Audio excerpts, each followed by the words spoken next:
premièrement, sur la manière dont le philosophe traite le terrain, donc en rapport au terrain lui-même. Le but qu'on avait énoncé dans l'argumentaire, c'était de poser les jalons d'une méthode, ou plutôt de plusieurs méthodes possibles, en mettant en commun les problèmes et solutions émergés de nos pratiques du terrain dans toute leur variété. Alors on a entendu des chercheurs, vous l'avez vu, qui représentent plusieurs méthodes de terrain bien différentes, hein, que ce soit sur la méthode elle-même, plus ou moins explicitement développée, plus ou moins proche des sciences sociales, en fonction de la rigueur demandée par l'objet, ou bien des préférences du philosophe. Plusieurs rapports à l'histoire de la philosophie aussi, que certains choisissent de se placer dans un cadre théorique précis qui entretient un lien historique avéré avec le sujet traité, ou bien qui soit volontairement à distance et réactualisé. D'autres qui mobilisent tel ou tel courant en fonction de l'objet, d'autres encore qui rejettent l'histoire de la philosophie comme démarche, mais pour qui elle peut néanmoins demeurer en arrière-plan de la réflexion de par la formation du philosophe.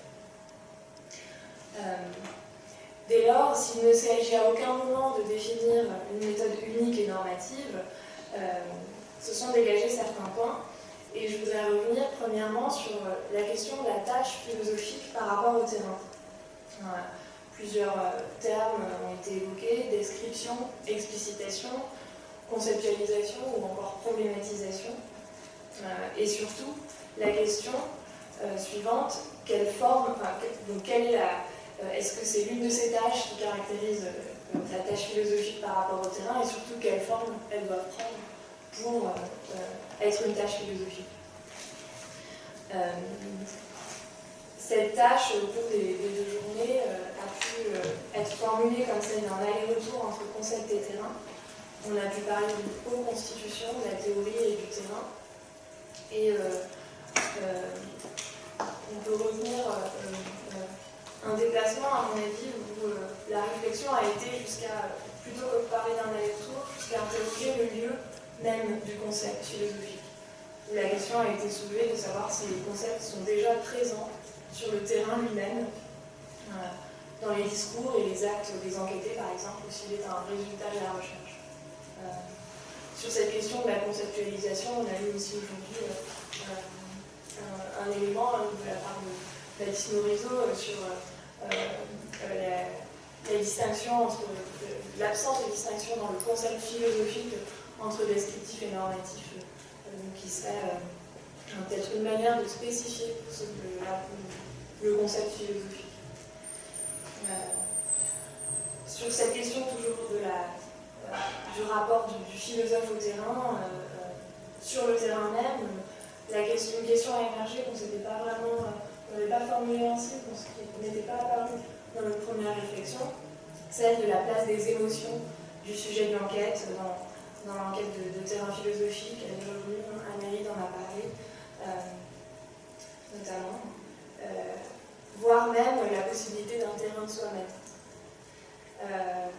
On pourrait dire que c'est une question qui se pose dans tout travail de terrain, pas seulement le terrain philosophique, mais peut-être qu'elle se pose différemment en philosophie dans la mesure où la discipline a trouvé sa place en s'inspirant d'un côté des sciences sociales qui insistent sur le recul, la nécessité d'objectiver le sujet de l'objectivation, d'un autre côté en faisant droit à la dimension littéraire aussi de la philosophie, où l'empathie permet une approche enrichie du terrain. Et à ce titre, vous avez rappelé, Christiane Bollard, l'importance de la dimension esthétique en comparant aussi la philosophie, en évoquant la dynamique de l'esquisse ou du croquis, dans une approche plus littéraire ou esthétique de la philosophie. Deuxièmement, sur le rôle du philosophe de terrain, au-delà de la discipline philosophique, il a paru dès le départ, et c'est revenu plusieurs fois, que se posait la question de la justification de cette pratique, et aussi de la demande de philosophie de terrain de la part de la société civile, notamment face à des situations de crise. Dans ces domaines d'actualité tels que la santé ou l'écologie, où les questions sont l'objet de décisions politiques, on a pu voir plusieurs exemples, on en a vu encore aujourd'hui, de sollicitations de philosophes dans les débats nationaux. pour leur expertise philosophique. Une telle demande pouvait conduire à des attentes différentes, voire contradictoires entre plusieurs interlocuteurs, l'université, la société civile, les acteurs du terrain, et conduisait à se poser une question qu'on a pu d'abord formuler et qu'on peut encore formuler, celle du destinataire, celle du pour qui on fait de la philosophie de terrain. On vient à l'instant d'en reparler. Question qui a pu se poser de manière particulièrement vive lorsqu'il a été question du lien de la philosophie avec l'engagement, que ce soit le 29 janvier d'aujourd'hui. Et cette question, le 29 janvier, avait été formulée de deux manières différentes, révélatrices de deux présupposés différents.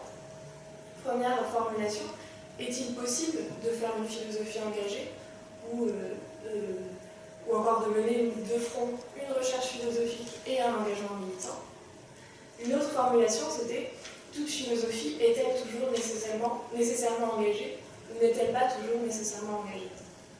Deux approches différentes de cette question de l'engagement. Et à l'issue de ces deux journées, une autre formulation est apparue qui ne se substitue pas à celle du pour qui fait-on de la philosophie de terrain, c'est celle du avec qui fait-on de la philosophie de terrain, dans la mesure où la réflexion conceptuelle d'abord se joue à plusieurs niveaux, avec les enquêtés qui peuvent parfois être considérés comme philosophes, les destinataires aussi, et ensuite dans la mesure où le philosophe est sollicité en tant que citoyen, expert, en tant que partie intégrante d'un terrain plus large qu'est la communauté sociale et politique dont il est membre. De sorte qu'on pourrait gagner à concevoir la démarche de philosophie de terrain comme celle d'une communauté de recherche, à plusieurs niveaux, celle formée par la communauté académique, celle formée avec les acteurs du terrain et celle de la société dans laquelle s'inscrit cette activité. Ce qui ouvre, donc ce qui permet de poser la question du rôle du philosophe sur le terrain, non plus comme celle de son rôle face à ses interlocuteurs, mais comme celle de son rôle dans cette communauté. Et l'intervention qu'on vient d'entendre permet, à mon avis, de bien... Enfin, la dernière citation que tu as citée, Maria Grace, avec de Sousa Santos, permettait bien d'articuler les deux, il me semble. On peut aussi se demander si cette communauté est uniquement humaine, comme il a pu l'exprimer. Voilà pour ces quelques pistes que je voulais dégager. Alors, comme on l'a déjà évoqué, on voudrait poursuivre la réflexion au-delà de ces deux journées. Ça pourrait prendre la forme de ce qu'on appelle un projet junior, c'est-à-dire un projet de recherche mené par des doctorants. Voilà, c'est une idée qu'on a, qu'on voudrait essayer de mettre en place, qui est pour l'instant uniquement au stade d'idée et de projet. Voilà, en creusant certains thèmes, ça pourrait être le lien avec d'autres domaines thématiques. On a beaucoup parlé des sciences sociales, de sciences de la biologie, de la physique, de la géologie. On pourrait ouvrir à plein d'autres domaines, la psychologie.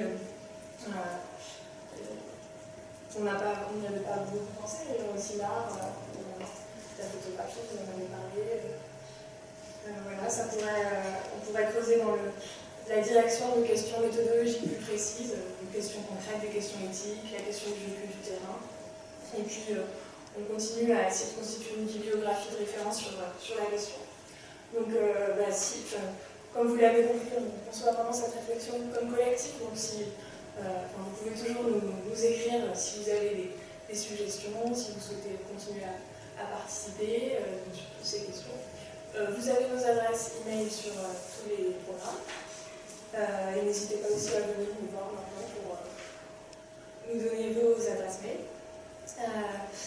Avant de nous quitter, donc, on tient encore une fois à vous remercier d'abord, ceux qui sont intervenus et ceux qui ont été présents. On remercie encore une fois aussi les professeurs qui nous ont aidés, donc Delphine Antoine Samuel Lisée qui ne sont pas là aujourd'hui, Jean-Philippe Pierron qui est présent, Remercier aussi ceux qui nous ont guidés, même plus en amont de l'organisation de ces 2 journées, comme Julien Henry qui nous a conseillé aussi plus en amont dans nos recherches, qui continue à nous aider. Claire Harpet aussi, professeure d'anthropologie, qui nous a aidé dans la préparation des journées. Et puis enfin, les structures qui nous ont financés et aidés dans la logistique et les personnes qui nous ont aidés. Donc Anne Giscon pour le Lavex Commode, Romain Carnevali pour l'IRFIL, Antonio Closa pour l'école doctorale 487 et puis l'IRIM. Voilà, merci encore à tous.